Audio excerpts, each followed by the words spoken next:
हिलाना मत, भाइयों, पुलिस पदाधिकारी सभी को हर महादेव। बीच में मत उंगली लगाना। हिंदू, मुस्लिम, सिख, ईसाई, पुलिस, कांग्रेस आई और भाजपा आई, इन सबको भी हर महादेव। अब लोग सोचते हैं कि सब तो बढ़िया चल रहा है, गाड़ी चल रही है, पेट्रोल भर रहा है, बच्चे स्कूल पढ़ रहे हैं, दुकानें खुली हैं, इधर से लोग निकल रहे हैं, कोई हंस रहा है, किसी को कोई तकलीफ है नहीं, फिर ये धरना ये लोग क्यों देते हैं? हमको धरना देते हुए तो आज ये 15 दिन से लगातार हम लोग यही काम कर रहे हैं, पूरे प्रदेश भर में देते घूम रहे हैं। यहाँ से बहुत सारे लोगों को देखा मैं हंसते मुस्कुराते जाते हैं, ये सब सुखी लोग हैं, पूरा देश बहुत सुखी चल रहा है, ये ऐसा लग रहा है। और खास तौर पर ये हमारा जो प्रदेश है, इसकी जो आम जनता है, इनको कोई तकलीफ नहीं है। सरकार इनको तमाम बातें करती चुनाव के पहले, वो पूरा नहीं करती, इनको कोई तकलीफ नहीं है। किसानों को नहर बगल से भरी बहती रहती है, उसका एक बूंद पानी नहीं मिलता, और जैसे ही पाइप डालते हैं वैसे उनके खिलाफ अपराध पंजीकृत होता है, इनको इसकी कोई तकलीफ नहीं है। सरकार पिछले 2.5 साल में 40 टैक्स लगा चुकी, अलग अलग टैक्सेशन लगा चुकी, हम टैक्स दे रहे हैं, हमें कोई तकलीफ नहीं है।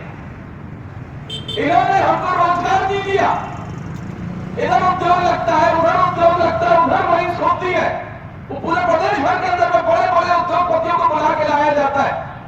उद्योगपति आते हैं, 200 एकड़ जमीन की जगह उनको 2000 एकड़ जमीन चाहिए होती है, और सरकार उनसे एमओयू करती है, मेमोरेंडम ऑफ एसोसिएशन करती है कि भाई आपको इसमें जितना रोजगार लगेगा उसमें प्रदेश के लोगों को रोजगार आप देंगे, वो उस पर रोजगार नहीं देते, हमें कोई फर्क नहीं पड़ता है, हम बहुत सुखी है भैया, हमें कोई फर्क नहीं पड़ता, हमें किसी बात से कोई फर्क नहीं पड़ता है। आज 2000 रुपए का नोट चल रहा है बाजार में, खाली चिल्लर किसी के पास में नहीं है। जब पेट्रोल भराने जाते हैं तो पेट्रोल वाला बोलता है कि भैया चिल्लर है नहीं, आपको तो 2000 का चाहिए पेट्रोल, तो ले लो। अरे तो हीरो होंडा में 2000 का पेट्रोल कहां से आएगा भैया? हमको इससे भी कोई फर्क नहीं है, हमारे मन में विरोध की भावना खत्म हो चुकी है। हमारा देश जो है बहुत महान देश है, पहले लाख खाए हम किससे? वो मोहम्मद बिन कासिम से सन 625 में, उसे खूब कूटा, खूब लात मारा, आपकी औरतें उठा के ले गया, आपके घर खानदान को दारू दिया, हम तब भी कोई विरोध नहीं, वो और अंदर घुसा है, फिर और मारे, ऐसा मारते मारते अंग्रेज आ गए, उन्होंने भी खूब मारी, हमने कोई विरोध दर्ज नहीं करा है, हम सब खुश थे, क्या बढ़िया देश है, लात खाते हैं और खुश रहते हैं, हमें कोई फर्क नहीं पड़ता। अब उसके बाद में अंग्रेजों ने शासन किया, तो गांधी जी भी लाते ही खाए, तब उन्होंने विरोध दर्ज कराना चालू किया। अरे किसी ने तो विरोध किया यहाँ लात खा के, हम लोग बोलते हैं शिवसेना गांधी जी के कार्यक्रमों की समर्थक नहीं है, लेकिन उसके बावजूद उनमें इतनी मर्दानगी तो शेष थी भाई साहब, जो आप लोगों में या हम लोगों में नहीं है, लेकिन उन्होंने तो विरोध दर्ज कराया और डंडे पकड़ के देश को आजाद कराने के लिए कोशिश तो करी। तो भैया हमको भी यही समझ लो, हम लोग इस छत्तीसगढ़ को बनाने में शिवसेना का जितना योगदान है, वो हमारे तमाम भाजपा के आदरणीय महान नेताओं का, इधर पोस्टर, इधर पोस्टर, उधर पोस्टर, उधर पोस्टर, इनका नहीं है। जितने मंत्री आज बैठे, इन लोगों ने तो कभी छत्तीसगढ़ को अलग करने की बात ही नहीं उठाई, इनका भी नहीं है। जो पहली बार छत्तीसगढ़ में सन 2000 में जब छत्तीसगढ़ अलग हुआ तो सत्ता में बैठे, उनका भी नहीं है, इनका भी नहीं है, उनका भी नहीं है, लेकिन सत्ता में इन्हीं का दम है, सत्ता में यही बैठे, इनका दल, इन्होंने कभी आवाज नहीं उठाई कि छत्तीसगढ़ को अलग करना है, लेकिन सत्ता में यही बैठे, इसीलिए तो इनको आपकी कीमत नहीं है। अगर कीमत होती तो आपके लिए कहीं ना कहीं जो वादे करते हैं उसको पूरा करते, इनके वादे में का, इनके नारे में का, ये जितना नारा इन्होंने सन 2004 से 2004 के बाद में सन 2003 में जब चुनाव हुआ, उस वजह से जितने चुनाव हुए, ये जितने चुनाव में जितने वादे किए, उसमें से आपने पूछिए कि कितने वादा इन्होंने पूरा किया। मैं कई जगह जाता हूँ तो ऐसा बड़ा बड़ा होर्डिंग देखता हूँ, इसमें लिखा रहता है हमारे मंत्री जी राजेश मूणत जी का फोटो, मुख्यमंत्री महोदय जी का फोटो, ऐसे करके बहुत सारे नेताओं का फोटो होता है। अब पैसा जिनके पास है, इतना बड़ा पोस्टर बनाने का खर्चा भी तो वही देंगे भैया, और आम जनता के पास तो बाबा जी का ये घंटी बजाने के लिए पैसा नहीं है, पैसा जिसके पास होगा वही पोस्टर लगाए, तो उन्होंने लगा के रखा था, उसमें लिखा उन्होंने कि 44 लाख रोजगार के साधन उन्होंने सृजित की है। 44 लाख अरे प्रदेश की कुल आबादी छत्तीसगढ़ प्रदेश की 2,05,07,08,10 लाख है। उसमें से तुमने 44 लाख को रोजगार के साधन उपलब्ध करा दिए। मतलब कि प्रदेश का लगभग जो है 30% आपने रोजगार युवा भाइयों को दे दिया। फिर ये बेरोजगार लोग घूम कहां से रहे? आज रायपुर के बेरोजगार कार्यालय में, रोजगार कार्यालय में 2.5 लाख लोग पंजीकृत है। कितना भैया? 2.5 लाख लोग पंजीकृत अभी भी है। और वैसे बिलासपुर में होंगे 1 लाख। ऐसे हर डिस्ट्रिक्ट में बेरोजगार कार्यालय में बेरोजगार लोग जाके अपना नाम पंजीकृत कराते हैं कि सरकार की कोई योजना आएगी, कोई नया कोई काम धंधा आएगा, उसको लोग को रोजगार कर सर्वप्रथम सुविधा मिलेगी। लेकिन वो बाप भी बैठा है आज भी रोजगार कार्यालय में जिन्होंने नाम लिखाया और उसका बेटा भी रोजगार कार्यालय में नाम लिखा गया है, वो भी बैठा हुआ है। सरकार को कोई मतलब होता तो आपके लिए कुछ ना कुछ करती। इतने वर्ष गुजरने के बाद हर बार सरकार कहती है कि हम लोग इस बार से जो है पूरा विकास का पूरा लाल कर देंगे, पूरा छत्तीसगढ़ को लाल कर देंगे, प्रदेश को लाल कर देंगे। तो मेरे को मालूम है सरगुजा में लोग अपने आप को छत्तीसगढ़ी नहीं मानते। यहाँ पे विभिन्न लोग जगह जगह के लोग यहाँ पर उपलब्ध है, उत्तर प्रदेश के, बिहार के, थोड़े छत्तीसगढ़ के, ग्रामीण इलाकों के नहीं मानते। अरे भाई नहीं मानोगे तो तुम्हारा कुछ बन जाएगा ऐसा तो नहीं है ना। जहाँ रायपुर में छत्तीसगढ़ की सरकार का पूरी सरकार बैठी, पूरा मंत्रालय बैठा है, वो जो नियम लागू करेगा वो आप पे भी तो लागू होगा भैया। यहाँ तो उत्तर प्रदेश का नियम है, बिहार का नियम तो लागू नहीं होगा ना। यहाँ तो वही लागू होगा जो छत्तीसगढ़ का नियम है। उस नियम के तहत में मेरे एक मित्र है, मैं नाम नहीं बताऊंगा, प्रिंसिपल सेक्रेटरी है, मैं गया मंत्रालय एक बार तो उन्होंने बताया कि जो छत्तीसगढ़ की राजधानी जो 44 गांव को उजाड़ के बसाई गई है वो रायपुर से 20 किलोमीटर दूर क्यों बसाई? मैंने कहा पता नहीं भाई क्यों बसाई, इसका क्या कारण हो सकता है? तो बोले ये जो खंभा लगा है लाइट का, तो एक एक खंभे की कीमत बोले 12-12, 14-14 लाख रुपए का खंभा है।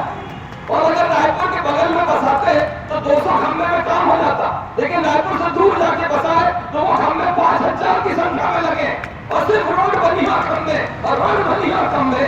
तो इसलिए पैसा ऐसा करके कमीशन में कहीं से आ गया। हमारी सरकार जब चालू हुई प्रदेश की, छत्तीसगढ़ की, तब हमारा कुल बजट 600 करोड़ रुपए था। पहली सरकार 800 करोड़ रुपए में आदरणीय हमारे प्रधान मुख्यमंत्री योगी जी ने चालू करी। और जब वो सरकार चालू हुई 800 करोड़ से, तब सरकार के पास पैसा नहीं था। सरकार ने नाना किस्म के टैक्स लगाए, लोगों से वसूली करना चालू किया, पैसा बढ़ाना चालू किया। आज वही सरकार 74,000 करोड़ रुपए का बिग बजट में है, 74,000 करोड़ रुपए का बजट है, लेकिन रोजगार हमारे पास आज भी नहीं है। जितने बैराज तुम बनाते हो, गांव गांव में बैराज बनता है, बांध बनते हैं, नदी बहती है उसको रोक के उसका पानी को एनिकेट बना के रोका जाता है। और जितने बांध बनते हैं, जितना एनिकेट बनता है, जितना बांध बैराज बन रहा है, इसका पानी आसपास के ग्रामीण लोगों को नहीं मिलता। इसका पानी ये लोग देते ही नहीं। बगल में जो इंडस्ट्रियल स्टेट होता है, जो औद्योगिक संस्थान होता है, ये पानी वहां से नहरों के थ्रू करोड़ों रुपए खर्चा करने के बाद ये नहरों के थ्रू उसके पानी को उन उद्योगपतियों को देते हैं। वो क्यों उनको उद्योगपतियों को देते हैं? क्या भैया तुम्हारा जमाल है क्या तो उनको जाकर अलग से देते हो? ये तुम्हारा पालित पुत्र है क्या? और बाकी आम जनता जो छत्तीसगढ़ में निवास कर रही है वो कहां से लाएगी? वो खेती के लिए जो पानी चाहिए तो उसको पानी नहीं देने देते। और ले देखे अगर उसने धान की फसल उगा दी तो धान उगाने का पहला फसल है भैया, तो धान उगा ली, जब धान उगा लेते हैं तो सरकार घोषित करती है कि धान का जो समर्थन मूल्य है वो हम 2100 रुपए देंगे। चुनाव के पहले कितना बोला भैया? 1 क्विंटल के पीछे में 2100 रुपया और बोनस भी साथ में। अरे बोनस को छोड़िए, मूलधन तो दिला दो, ब्याज मत दिलाओ, मूलधन तो दिला दो। लेकिन मुझे भी अब आज 1450 रुपए में सरकार उसको आपको उपलब्ध कराती है किसानों को। उस पर भी तुमरा सुनिए आप, ये शहराती जनसंख्या को नहीं मालूम होता है। जब गांव का किसान अपनी जमीन में मेहनत करके 15 क्विंटल से ज्यादा धान उगा लेता है, 20 क्विंटल उगा लेता है, आज की रेट में पूरे छत्तीसगढ़ में 20 क्विंटल 25 क्विंटल तक का धान पैदावार बढ़ चुका है। जब वो पैदा कर लेता है तो सरकार बोलती है हम नहीं खरीदेंगे। वो खरीदेंगे एक एकड़ के पीछे में सिर्फ 15 क्विंटल, उसके ऊपर एक दाना कम न एक दाना ज्यादा। तो यानी बाकी उसका भाई 5-7 क्विंटल धान का वो क्या करे? तो वो लेके जाता है बेचारा मंडी में, उद्योगों व्यापारियों की मंडी में जाता है। ये जितने राइस मिल चल रहे हैं, ये राइस मिल लोगों का एक एसोसिएशन है, और जब ये एसोसिएशन अपना कोई मीटिंग करता है, उसमें माननीय हमारे मुख्यमंत्री महोदय जाते हैं, तो वहां पर बड़े सम्मान से उनको शॉल पहनाया जाता है, और वो सम्मान से शॉल पहन के राइस मिलर्स की समस्या को सुनते हैं और उसे दूर करने का अभिवचन देते हैं। उस राइस मिल के जितने भी काम करने वाले, उसमें जितने भी पदाधिकारी हैं, वो माननीय मंत्री जी लोगों के भाई है, कोई उनका रिश्तेदार है, कोई उनका दूर का सगा रिश्तेदार है, सबके सब वही है। और ये जब धान खरीदते हैं मिलर्स, इनके जब दलाल जब गांव में घूमते हैं और जब ये लोग धान खरीदते हैं, तो इनका धान का खरीदने का जो पहला रेट चालू होता है वो 700 रुपए से चालू होता है। तुम 700 रुपए में बेचोगे और सरकार 1450 रुपए में बोलती है, तुम 700 रुपए में गरीब आदमी मजबूरी में बेचता है, और तुम उसको वापिस सरकार के पास जाके गणित करके कमीशन खिला के 1400-1500 रुपए में वापिस लिखा के आ जाते हो, और सरकार बोलती है कि हम गरीबों का बहुत कल्याण कर रहे हैं। ऐसा कल्याण भैया, इतना कल्याण के बोझ से तो हम लोग दब गए, हम लोग का कंधा सब पे टूट गया, और इनका कंधा सब पे सवाल हो रहा है, इनकी छाती में नर्क चौड़ी हो रही है। क्यों? क्योंकि इनको लग रहा है ये देश में, ये प्रदेश में विकास की गंगा बहा दी है इन्होंने। और गंगा से फिर याद आता है मैंने कि गंगा जी का जब सरकार बनी, केंद्र सरकार जब बनी, तब उन्होंने बोला कि गंगा जी को हम लोग 1 महीने में स्वच्छ अभियान चालू कर देंगे। स्वच्छता मिशन के तहत में 1 महीने के अंदर हम गंगा जी के सफाई अभियान चालू कर देंगे। वो 1 महीना कहा गया, 2 साल हो गए, सुप्रीम कोर्ट 4 बार पूछ लिया, लेकिन अभी तक उसमें सफाई चालू नहीं हुआ। तुम यहाँ न गंगा जी के सगे, जब तुम लोग आज से 4 बार पहले, इसमें लोग हम लोग को बोलते हैं कि हम लोग भाजपा के खिलाफ ही क्यों बोलते हैं, तो भैया जो सत्ता में है हम उसके खिलाफ बोलेंगे। अरे कांग्रेस के बारे में क्या बात करना, वो खा पी के निकल लिए, जब तुमने उनका विरोध किया था कि तुम खाते हो, तुम खाते हो, तुम खाते हो, तो उससे तुमने विरोध करके सत्ता पर बैठे, और अब तुम खाने लग गए, तो तुम्हारा विरोध भी तो कोई करेगा नहीं, विरोध नहीं करेगा कोई, कि तुम मुंह में दही जमा के बैठे। अच्छा दही खरीदे भी तो खरीदे कहां से आती? कहते हो तुम कि दूध दही की नदियां भारत में बहती थी, आप तो दारू चला रहे छत्तीसगढ़ में, गली गली में दारू ठेकेदार अरबपति हो रहे हैं, इनके लिए कोई अंकुश नहीं है आपका। जो रोड बनती है, चाहे की रोड पकड़ो, चाहे उधर दूर सुदूर वो शिमला जाने वाली रोड को पकड़ो, वो सगाई वाली उड़ीसा जाने वाली रोड पकड़ो, जितनी रोड बनती है वो एक पर्टिकुलर उद्योगपतियों को मिलती है, व्यापारी वर्ग को मिलती है, चाहे वो 200 करोड़ का ठेका हो, चाहे 400 करोड़ की रोड हो, चाहे 800 करोड़ का रोड हो, मिलता उन्हीं को है। 30% के भाव से सरकारी अधिकारी कर्मचारी इसका पैसा खा रहे हैं, और इस बार तो 73,000 करोड़ रुपए का बड़ा बजट है, जिसमें से 43,000 करोड़ रुपए सिर्फ रोड बनाने में खर्चा होने वाला है। यानी कि ये वर्ष है पीडब्ल्यूडी विभाग, नेशनल हाईवे डिपार्टमेंट, ये सब लाभ होने वाले। ये मतलब अपनी बेटियों की शादी, अपनी बेटियों की जो बच्चे पैदा होने वाले उनकी भी शादी इसी 1 साल में निपटा देंगे, इतना कमीशन मिलने वाला है।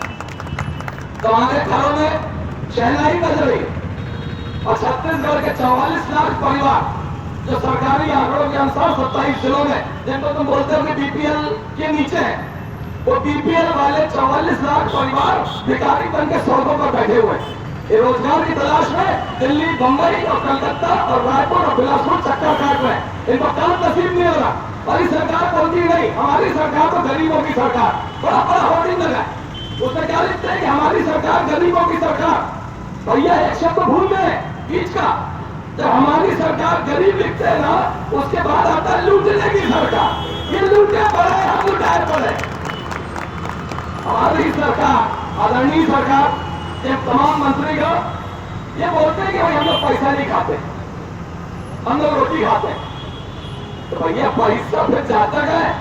आज जब नोटबंदी हुआ तो पूरे प्रदेश के लोग जाके एटीएम में लाइन लगा के पैसा निकाले। मैं आप लोग से पूछता हूँ, हमारे तमाम जो नहीं सुन रहे हैं, जो गाली बक रहे हैं, जो हंस रहे हैं, वो भी बता दो यार कि आपने किसी मिनिस्टर का या किसी एमएलए को या उसके परिवार को किसी बैंक में लाइन लगाते देखा क्या? आपने किसी को भी लाइन लगाते देखा क्या? जब इन्होंने लाइन नहीं लगाई तो इनके कमीशन के पैसे गए कहाँ आगे का? क्या पहले ही बदल लिए थे क्या? ये पहले ही बदलने के बाद अब चैन से बैठे हो, अब बदली घटना बदलते हुए। अभी एक बड़ा भारी 300 किलोमीटर की रोड बन रहा है, यहाँ से हाईवे निकल रहा है, और एक हाईवे मध्य प्रदेश से लेकर पूरा बाहर निकल रहा है, बेमेतरा होते हुए सिंधा होते हुए उस पार निकलने वाला है, जिसमें सीमेंट का 2 फीट का कंक्रीटिंग हो रहा है, जिसको 80 फीट की चौड़ाई होना चाहिए, 2 फीट की मोटाई होना चाहिए। हमारे वो भी भाजपा के बहुत बड़े लीडर है देश के, उनके किसी रिश्तेदार वो रोड को बना रहे हैं, तो आदरणीय जब रोड बना रहे हैं तो बोले इसका पैसा कैसे बचाए भैया।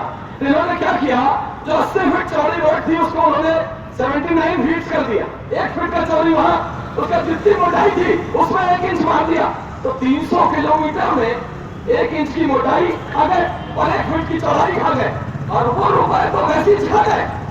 लेकिन ये ईमानदार सरकार है भैया, बिल्कुल वोट देना, सबका बाठा वोट डालना, क्यों? क्योंकि बहुत लुभावनी बातें बोलते हैं, बहुत मीठी बातें बोलते हैं, छोटे खेत की बातें बोलते हैं, बोलते हैं कि नहीं हम आपको 21 करोड़ धान का समर्थन मूल्य देंगे, हर बेरोजगार को रोजगार लगा देंगे, हर स्कूल में हम लोग सुविधा दे देंगे, हर अस्पताल में हम लोग सब सुविधा दे देंगे। मैं पूछता हूँ आपसे, ये अंबिकापुर का सरकारी अस्पताल, जब आप यहाँ जाते हो, अगर कोई आपका घर परिवार वाला भगवान नगर जाए, अगर जाता है तो क्या उसको ग्लूकोज चढ़ाने की ग्लूकोज की बोतल क्या ये डॉक्टर बोलते हैं कि बाहर से खरीद के लाओ, बाहर से खरीद के लाने के लिए, वो इनके पास तो ग्लूकोज नहीं है, ये आपका इलाज कहां से करेंगे? जब इलाज नहीं करा सकते तो टैक्स किसका लेते हो? जब रोड बनाते हो, रोड में गड्ढा रहता है तो तुम हमसे रोड ट्रैफिक का टैक्स क्यों लेते हो? और जब रोड का टैक्स ले लेते हो, हमसे इनकम टैक्स ले लेते हो, सेल्स टैक्स ले लेते हो, डायरेक्ट टैक्स ले लेते हो, इनडायरेक्ट टैक्स ले लेते हो, फिर 1 साल में तुमने 2 साल में 40 टाइप के टैक्स तुमने और बढ़ा दिए, फिर तुम बोलते हो देश के लिए तो इतना सहना पड़ेगा। तो भैया एक बात बताओ, जब तुम हमसे हर चीज का टैक्स ले ही रहे हो तो फिर तुम हमसे संपत्ति का भी 150 गुना क्यों बढ़ाते हो? ये राज्य शासन ने ऐलान किया कि संपत्ति का चाहे अंबिकापुर हो चाहे रायपुर हो, अब सबको 150% का भाव बढ़ा के देना होगा। तुम सेवा के लिए बैठे हो भैया कि मेवा खाने के लिए बैठे हो? तो तुम तो हमारा मेवा ही खा जा रहा हो, हमको मूंगफली तो खाने दो भैया, अब वो भी नहीं खाने दोगे। वैसे छत्तीसगढ़ में मूंगफली को सिंगनामा कहते हैं, लेकिन इसको मूंगफली समझते हैं गरीब लोग, यही मूंगफली नहीं है, यही जो है काजू की फली है, ऐसा समझते हैं। बेचारों ने कभी काजू देखा नहीं है, और तुम काजू देख देख के पक चुके हो, अब कल से गिर जाओगे यार, ज्यादा खाओगे तो मोटा जाओगे, मोटा नाम हो जाएगा तो गिरी ना पड़ेगा, पीले पड़ जाओगे, गिर पड़ेगा, पिछड़ जाओगे। मत करो यार ऐसा, थोड़ा दया करो पब्लिक के ऊपर में। ये पब्लिक जाना भाई, ये पब्लिक सब जानती है, अरे कुछ नहीं जानती बेचारी, ये सब लात खाती है और लात खा के बढ़िया मुस्कुराते हुए घर जाती है। ठंडी ज्यादा लगता है तो हाथ ताप लेती है, भूख लगती है तो 2 रोटी, गुस्सा आता है तो 2 रोटी ज्यादा खा लेती है, इनका इसके ऊपर से कोई मतलब नहीं, ये खुश है इसी में। भैया अपनी सरकार का ये कहना है कि आप छत्तीसगढ़ में आप बहुत सुख से हो, सबसे बढ़ता राज्य है, यहाँ का राजस्व बढ़ रहा है, यहाँ का काम बढ़ रहा है, यहाँ पर लोग लगातार पैसे वाले हो रहे हैं। तो पैसे वाले कितने प्रतिशत लोग हो रहे हैं? हमारे राज्य सरकार के हमारे मंत्री लोग जब जाते हैं अलग अलग जिलों में, जैसे अंबिकापुर आए या सूरजपुर गए या नांदगांव गए या कहीं और गए, ये बोल के आते हैं कि यहाँ पे हम 200 करोड़ रुपए दे रहे हैं। नांदगांव गए, वहां बोल के हम 10,000 करोड़ रुपए दे रहे हैं। ये बिलासपुर गए, वहां बोल के हम 100,000 करोड़ रुपए दे रहे हैं। तो भैया तुम दे रहे हो कि ये पैसा सरकार का पैसा है, आप कैसे दे सकते हैं आदरणीय? ये पैसा तो हमारा पैसा है, जो हम लोग आपको राजस्व देते हैं, इस राजस्व का जो पैसा होता है, इसी पैसे से आप राज्य चलाते हो, और आप कसौले खाते हो कि इस राज्य का जब हम विकास करेंगे तो आम जनता के हित में करेंगे, आम जनता के लिए करेंगे, लेकिन टैक्स तुम हर जगह बढ़ाते हो।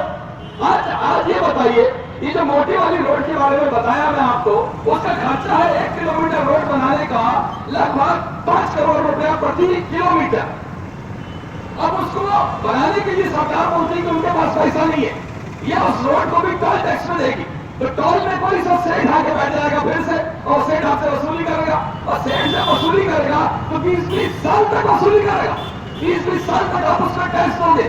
और वो छोटी सी रोड जिसका कीमत 500 करोड़ रुपया होना चाहिए, उसको तुम 1,000 करोड़ रुपए में बनवाओगे, और 500 करोड़ की रोड 1,000 करोड़ रुपए में तुम उसका कमीशन पहले खा जाओ, और वो आदमी पहले पैसा निकाल लेगा, बनाने वाला उसका पैसा निकल जाएगा, और जब पैसा निकल जाएगा तो सरकार का ये 43,000 करोड़ रुपए का रोडों के लिए जो बजट लाए हो, इसका क्या करोगे भैया? इससे रोड कब बनाओगे? इससे रोड नहीं बनाते क्या? इससे क्या बनाते हो आप? तो सरकार बोलती है भैया इससे हम बांध बनाते हैं, इससे हम बैराज बनाते हैं, इससे हम एनिकेट्स बनाते हैं, तो मेरे को याद आता है एक एनिकेट का, ये जांजगीर चांपा के पास में नदी बहती है और साल भर बहती है, बढ़िया बहती है। उस नदी में 10 एनिकेट का एमओयू किया हमारी सरकार ने, और 10 एनिकेट, हर एनिकेट की कीमत 1000 करोड़ रुपए थी। सरकार नहीं बना सकती थी, सरकार के पास पैसा नहीं था, उन्होंने उद्योगपतियों के हाथ में उसको दे दिया। उन्होंने एनिकेट बनाए, पूरा 10-20 किलोमीटर तक में उन्होंने हर 2 किलोमीटर के बाद 3 किलोमीटर के बाद में एनिकेट बना के छोड़ दी। एनिकेट बन गया और तब ये बोला गया कि इसका पानी हम किसानों को देंगे। बाप रे, लबारी पे लबारी, और उसके बाद भी ईमानदार है लोग, वाह। और जब वो किसान उसमें पानी मांगने गया तो बोले किसानी के लिए जमीन नहीं है, ये तो पूरे का पूरा जो पानी है ये पूरा पानी उद्योगपतियों के लिए, क्योंकि उसके साथ में 50 एमओयू और साइन किए जिसमें पावर प्लांट लगा रहे थे। तो जो पावर प्लांट लगा रहे थे उस पावर प्लांट को लगाने के लिए पानी की जरूरत पड़ती है। इससे भी मेरे को एक और बात याद है, हमारे वित्त का एक चेयरपर्सन थे, मैं नाम नहीं लूंगा, उनके पास बैठा हुआ था। तो मैंने बोला कि ये जितने पावर प्लांट लग रहे हैं, इस पावर प्लांट पर 1 यूनिट बिजली पैदा करने के लिए 27 लीटर पानी लगता है। तो वो आदरणीय हमारे भाजपा के प्रबुद्ध नागरिक, प्रबुद्ध मंत्री, चेयरपर्सन, उन्होंने बोला यार हंसने लगते हैं मेरे ऊपर, जैसे हिकावत से हंसते हैं, अरे यार कैसी बात करते हो, पावर प्लांट में पानी की कहां जरूरत है बोलते हैं। तो माथा ही ठोकी है यार बॉस। ये तो मेरे को ऐसा लगा, एक फिल्म आई थी जिसमें एक विधायक कहता है कि भैया हमारे पानी में से बिजली निकाल लोगे तो हमारे पानी में क्या बचेगा। ये तो उस टाइप का डायलॉग हो गया। इनको ये नहीं मालूम है कि पानी को उबाल के टरबाइन घुमाया जाता है तब उससे बिजली पैदा होती है, इनको ये नहीं मालूम है। लेकिन ये आपके लीडर है और यही आपके लीडर रहेंगे जब तक रहेंगे जब तक आपके अंदर में कोई उबाल नहीं आएगा। लेकिन उबाल आएगा नहीं ना। बासी कढ़ी सुने हो क्या भैया? बासी कढ़ी अपन लोग रात को बच जाती है, रख देते हैं, फिर सुबह फेंके नहीं करके खाते हैं। और बासी कढ़ी को आप उबालोगे तो उबलेगा ही नहीं, उससे उबलेगा ही नहीं बासी कढ़ी। एक महिलाएं जानती है कि बासी कढ़ी को उबाल नहीं सकते, खाली गर्म कर सकते हैं। छत्तीसगढ़ सरगुजा से नरेंद्रगढ़ से लेके वो दंतेवाड़ा तक, सुकमा तक एक जैसा है। हमको लगता है कि हम अलग हैं, सुकमा वाले को लगता है कि वो अलग है, लेकिन जब लात पड़ती है और आप जब विरोध दर्ज नहीं करवा पाते हो, जब आपके मुंह से चूं नहीं निकलती है तो लगता है कि नहीं पूरा प्रदेश एक है, एकदम एक रूप में चलता है, एक साथ सहता है, एक साथ सब कुछ लात खाता है। मेरे भाइयों बहनों, हम लोग का उद्देश्य है कि आम जनता को कहीं ना कहीं हम जागृति लाएं। आम जनता को जागृति इसलिए लाने की कोशिश करते हैं हम लोग। हमारा नहीं है, हमको रोजगार नहीं चाहिए, न हमारे घर में हम आपसे रोजगार मांगने आए, न हमको आपसे पैसा चाहिए। और वोट जिसको देना देते रहना, हमारा कुछ नहीं बिगड़ने वाला। बिगड़ेगा तुम्हारा, जिसको वोट दोगे गलत आदमी को दोगे तुम ही लाभ खाओगे, हमारा कुछ नहीं जाएगा। हमारा बस ये कहना है कि अगर कहीं गलत लगता है तो कांग्रेसी हो भाजपाई हो, उससे भी हमारा यही आह्वान है, कहीं गलत लगे भैया तो विरोध को दर्ज करो, उसमें हिस्सा बांटने की कोशिश मत करो। ये तुरंत हिस्सा बांटने में लग जाते हैं कि कैसे भी करके इससे भी पैसा ले लें, गलत हो रहा है इससे भी पैसा वसूली कर लें। ये कोशिश नहीं करते कि इसको सुधार दें। मुझे एक बात याद आ रही है इतिहास की, जब राम श्रीराम पूजन का बहुत जोर चला और जब अडवाणी जी निकले एक रथ यात्रा में, जिसमें इन्होंने बोला कि नहीं हम गांव से बोले राम जी के मंदिर को बनाने के लिए हम आह्वान निकाल रहे हैं, तो हम लोग भी गली गली में राम श्रीराम पूजन कराते थे। हमने रायपुर में अकेले में 400 जगह श्रीराम पूजन कराई। जब श्रीराम पूजन हो गई, समस्तीपुर में अरेस्ट हो गए, उसके बाद पूरा शहर शिवसेना में बंद कराया। तब भाजपा के किसी भी माई के लाल में कोई दम नहीं थी, एक आदमी सड़क पर नहीं निकला, वो शिवसेना ने उनके सम्मान की रक्षा करी, हमने बंद कराया। और फिर जब आह्वान हुआ रैली निकलने के लिए, चलो अब बोला अयोध्या जाना है, तो हम लोग भी गए। तो मेरे साथ 5-10 बसें थी। जब बसें कवर्धा के पास पहुंची, मंडला पार करी, तो मंडला में एक जगह पैसा लिया जाता है, वहां पे टोल टैक्स था, नदी का पुल पार करने के। तो तमाम भाजपाई लीडर, बहुत बड़े लीडर मेरे साथ थे, जिसमें से आज 5 तो विधायक है, उसमें से 2 तो मंत्री है, वो भी साथ में थे। और जब 10 लाख रुपए गई, जब उसने पैसा मांगा, तो लोग उतर के उससे बात करने की राजी नहीं थे, फाइल में थे, तो डरे हुए थे। इनको लगा कि कुछ विवाद हो जाएगा, ये सबके सब अंदर हो जाएंगे, ये अंदर होने के नाम से इतना डरे हुए। फिर भैया आखिरकार कमान को संभालनी पड़ती है, फिर कमान संभाले और 5 मिनट लगा पूरा खाली करने में। उनका बैरियर वगैरह सब खाली कर दिया गया और सब लोग वहां से निकल गए। जब निकले तो इलाहाबाद के पास पहुंचे। इलाहाबाद में चाक घाट पड़ता है भाई साहब, चाक घाट के 10 पहले में उन्होंने मुलायम सिंह यादव जी ने उस वक्त के तत्कालीन मुख्यमंत्री ने पूरा नहर खोदवा दिया, नाली खोदवा दी कि कोई भी बस बड़ी संख्या में इससे उस पार न जा सकती। सब पे पैदल पैदल जाना पड़ा, हम भी पैदल पैदल, वो भी पैदल पैदल। लेकिन जब हम आगे निकल गए तो शोले का वाला वो याद आ गया, सेलर आधे अंदर जाओ, आधे अंदर जाओ, बाकी मेरे पीछे आओ। जब मैं आगे पहुंच गया 1 किलोमीटर, पीछे पलट के देखा तो एक भी मर्द नहीं था पीछे, तो भैया एक भी नहीं था। वो तमाम जो है मंत्री बन के बैठे हुए या एमएलए बन के बैठे हुए, इन्होंने एक दिखाई नहीं दिया।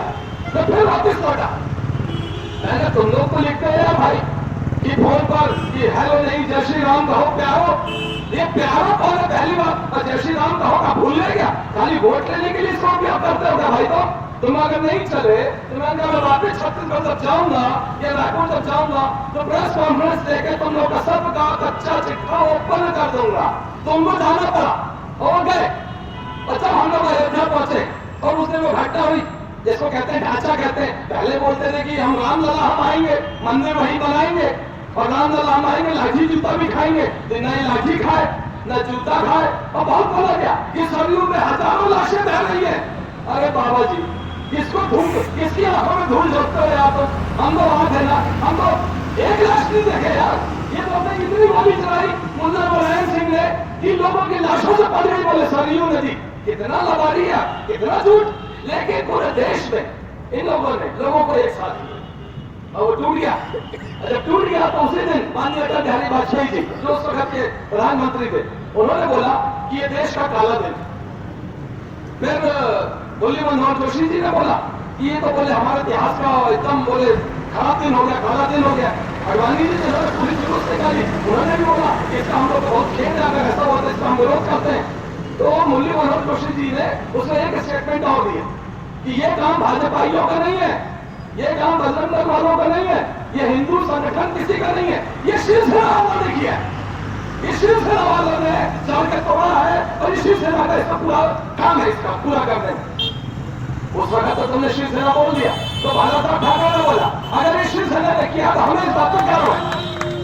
अभी 6 दिसंबर आता है हर साल में, देखो हर साल 6 दिसंबर आता है। ये तमाम हिंदू वीर जिनकी अभी नई नई मूछें हुई है, अभी नए नए जवान हुए, ये बजरंग दल या हिंदू सेना या दूसरे ऐसे संगठन, ये सब चौकों में खड़े होकर ये शौर्य दिवस मनाते हैं कि सगे झंडा लेके।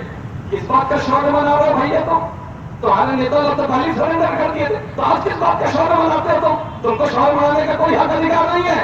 ये हक अधिकार उनका है जिनको तुम्हारे लोगों ने जब ये नकार दिया कि हमने नहीं किया है और जिसने स्वीकार किया कि हमने किया, ये उसका शौर्य दिवस मनाने का समय। तुम्हारा कहां से आ गया यार? तुम तो यार एकदम मेड इन इंडिया की सील मारने पे तुल जाओ।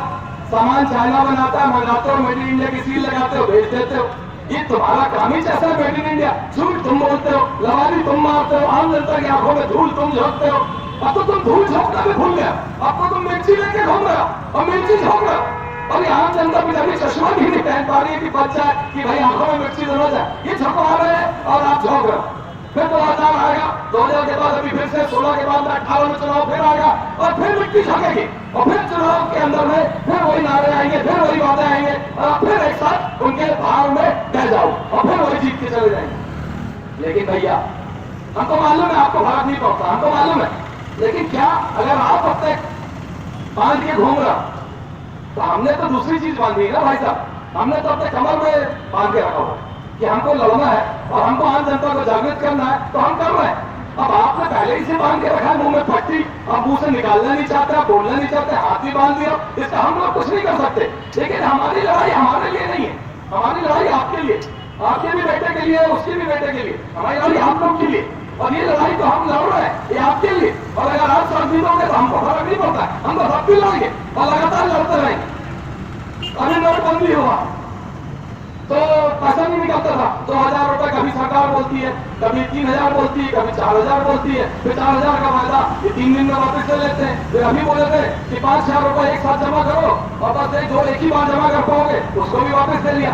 40 बार सरकार पलट चुकी, 40 बार इसे नोटबंदी पर 40 बार पलट गए भाई साहब लोग। लेकिन तब भी देश में लोग बोलते नहीं, ये मोदी जी ठीक कर रहे हैं, काला धन वापिस आ रहा है। मैं आपको बताता हूँ, आदरणीय मोदी जी के बारे में नहीं बोल रहा हूँ, मैं टोटल करेंसी के बारे में बता रहा हूँ। 82,000 करोड़ रुपया पुराना वाला पूरे मार्केट में था। 82,000 करोड़ रुपया पूरे मार्केट में इनको था। आज उसमें से 78,000 करोड़ रुपया बैंकों में वापिस आ चुका है। कितना? 78,000 करोड़ रुपया। और यही बाबा रामदेव, यही हमारे भाजपा के वरिष्ठ नेता जो ये बोलते थे कि इससे 5 गुनी करेंसी पूरे देश में चल रही है। 5 गुनी, पहले 80,000 का 5 गुना वो 4 लाख करोड़ रुपए हो गया। इतना पैसा चल रहा बोलते थे। तो आज जब 78,000 करोड़ रुपए वापिस आ गया तो अभी बाकी पैसा कहाँ गया? ये बोलते लोगों ने गंगा जी में फेंक दिया, जहां पर लोग सिक्का नहीं फेंकते थे, गंगा जी में लोगों ने 500 रुपए के नोट फेंक दिए। हाँ भैया, बनारस में लोगों ने ऐसे 500 और 1000 रुपए के नोट दोनों में भाग भाग के घर ले गए। ऐसा बताते हैं। ऐसा हुआ है क्या कहीं पर? मैंने तो कहीं नोट नहीं देखा, तो कहीं चला रहा हूं। भले बोलते कि पैसा हमने काला धन वसूली कर लिया। 300 करोड़ रुपया, मात्र 300 करोड़ रुपया नए नोटों में जब्त हुआ है और पुराने नोटों का 4,000 करोड़ रुपया इन लोगों ने उठाया है। यानी कि टोटल पैसा 78,000 करोड़ रुपया, 82,000 करोड़ रुपए का 4,000 रुपए जब्ती कर लिया। हिसाब बराबर हो गया। कहा गया पैसा जरा बताइए। फिर ये नए नोट छाप के लोगों को तंग करने का आखिरकार क्या उद्देश्य था? अब इसमें तंग करने का मैं बोलूंगा तो आप बोलोगे ये तैयार एंटी बात करते हैं, इन लोगों का काम ही एंटी बात करने का।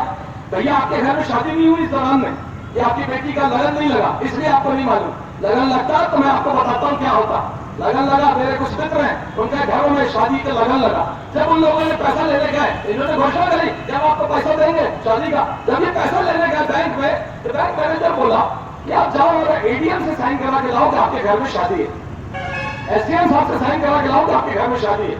जाओ पहले उससे साइन करा के लाओ जिसने हमारे हाथ में ये लिख दिया। ये तो मैं फिल्म का डायलॉग काम किया। तो वो लोग गए भैया एडीएम के पास से अपना कार्ड लेके।